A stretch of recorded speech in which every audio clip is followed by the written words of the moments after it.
Oh hey, how's it going? This is Hans, the Ramen Raider. Today I am going to show you the recipe that my mom made for me when I was a kid. This is really what got me into instant noodles in the first place. She'd make this recipe, and then when we found out we couldn't find the instant noodles used for it anymore, we ended up going to a large Asian grocery store here in the area called Wajimaya down in Seattle, and found that they had the same thing, although it ended up being the one that Nissin Foods came out with, their original instant noodle from 1958. So the one I used to use was called roasted ramen. That no longer exists, and I don't have any of the Nissin chicken ramen, which they actually still make it. But what I'm going to use today is top ramen. And the only other ingredient you need is maybe like a little oil or a little bit of butter and one of these. So, alright, let's go to the kitchen. 2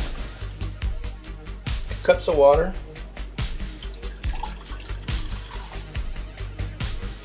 And bring it to a boil.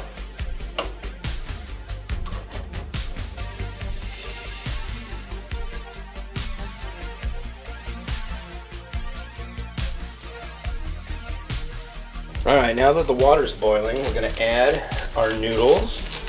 We're actually going to break them just in half. I don't usually like doing that when I'm making instant noodles in the normal prescribed way, because long noodles are better. And yes, we are going to use the entire packet, or sachet rather, of seasoning. Now on the package it says to cook it for 3 minutes. We are only going to cook it for 2.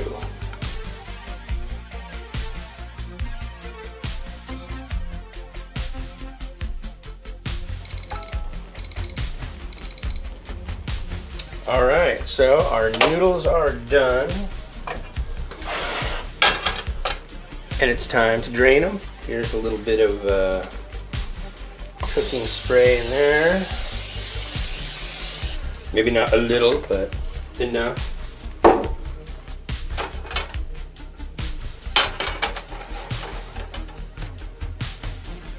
And we add the well-drained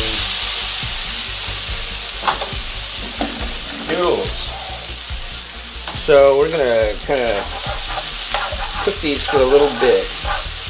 The exact time is, well, part of the mystery and the amazingness.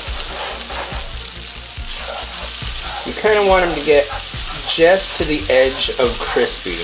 And in past videos I've done of this, that tends to be right about the time the smoke detector goes off. So hopefully this time we can avoid that. Also in past recipes I've used like 2 or 3 eggs. This time, I want to say that my mom always used a single egg. I'm not sure. I don't know that she remembers. She used to call this spitzel, which is actually a completely different dish. It's made of potato noodles, but that's what I grew up knowing it as.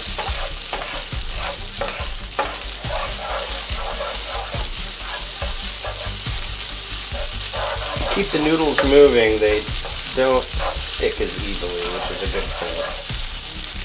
And it's screaming noodles.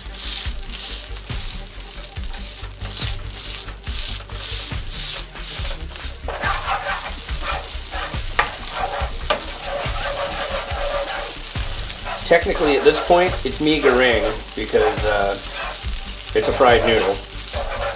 It still has some of the flavoring that the noodles soaked in as they cooked from the broth. If you really want more of the flavoring, what you can do is use less water